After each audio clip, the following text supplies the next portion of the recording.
Welcome friends. বর্তমানে প্রাথমিক এবং মাধ্যমিক বিদ্যালয়ের শিক্ষক শিক্ষিকাদের বিএলও ডিউটি নিয়ে যথেষ্ট আলোচনা হচ্ছে এবং সেটা আপনারা প্রত্যেকেই জানেন।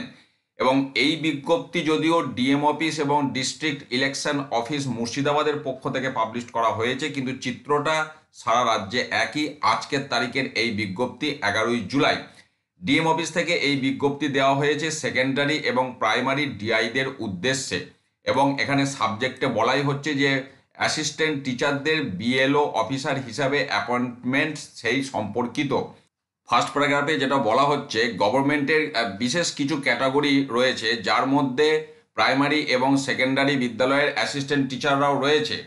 তো তাদেরকে বিএলও অর্থাৎ বুথ লেভেল অফিসার হিসাবে নিযুক্ত করা হয়েছে ভারতের নির্বাচন কমিশনের নির্দেশ অনুসারে। তাদেরকে নিয়োগযোগ্য বলে তাদেরকে সেই বিষয়ে অ্যাপয়েন্টমেন্ট করা হয়েছে।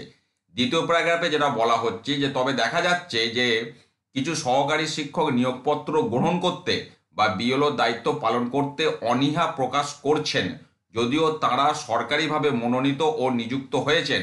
বিষয়টি অত্যন্ত গুরুত্বের সঙ্গে দেখা হচ্ছে এবং এটি একটি আইনানুগ দায়িত্ব পালনে ব্যর্থতা হিসেবে গণ্য করা হচ্ছে।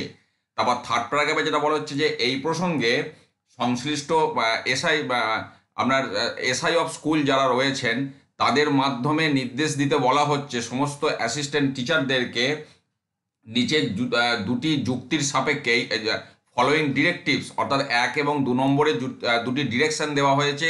এই ডিরেকশনগুলি সহযোগে তাদেরকে নির্দেশ দিতে বলা হচ্ছে সেই সমস্ত সহশিক্ষক শিক্ষিকাদের যারা এই ডিউটি পালন করতে চাইছেন না। 1 নম্বরে যেটা বলা হচ্ছে যে বিএলও দায়িত্ব গ্রহণ করা বাধ্যতামূলক, একদম বোল্ড করে লিখেছে দেখুন, ভারতের নির্বাচন কমিশনের নির্দেশিকা অনুযায়ী। 2 নম্বরে যেটা বলা হচ্ছে যে এই ধরনের দায়িত্ব পালনে অস্বীকার বা অবহেলা করলে তা সরকারি দায়িত্ব লঙ্ঘন হিসেবে গণ্য করা হবে এবং যেটি 1950 সালের জনগণের প্রতিনিধিত্ব আইন ধারা 32 অনুযায়ী সংশ্লিষ্ট ব্যক্তির বিরুদ্ধে শৃঙ্খলা ভঙ্গজনিত ব্যবস্থা গ্রহণ করা হবে।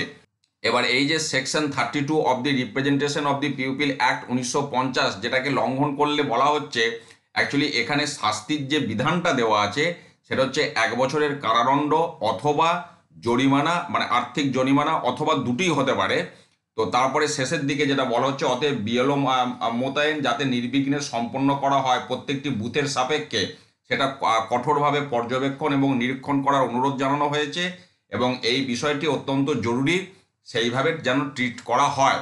তো এটাই আমরা মুর্শিদাবাদের ডিএম অফিসের পক্ষ থেকে পাবলিশ করা হয়েছে। অর্থাৎ যেটা সোজা কথায় বলা হচ্ছে, এক প্রকার যথেষ্ট কড়া মনোভাব দেখানো হয়েছে অ্যাসিস্ট্যান্ট টিচারদের পরিপ্রেক্ষিতে বিএলও ডিউটি দেওয়ার বিষয় যদি আমরা আলোচনা করি।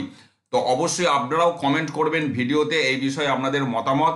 আমি শুরুতেই বলেছি এটা মুর্শিদাবাদ জেলার বিষয় হলেও সারা রাজ্যব্যাপী কিন্তু চিত্রটা একই। আপনারা অবশ্যই ভিডিওতে কমেন্ট করবেন এবং এই সংক্রান্ত কোনো আপডেট পরবর্তীতে এলে সেটা আমি অবশ্যই আপনাদের সাথে শেয়ার করব। ভালো থাকুন, সুস্থ থাকুন, ধন্যবাদ।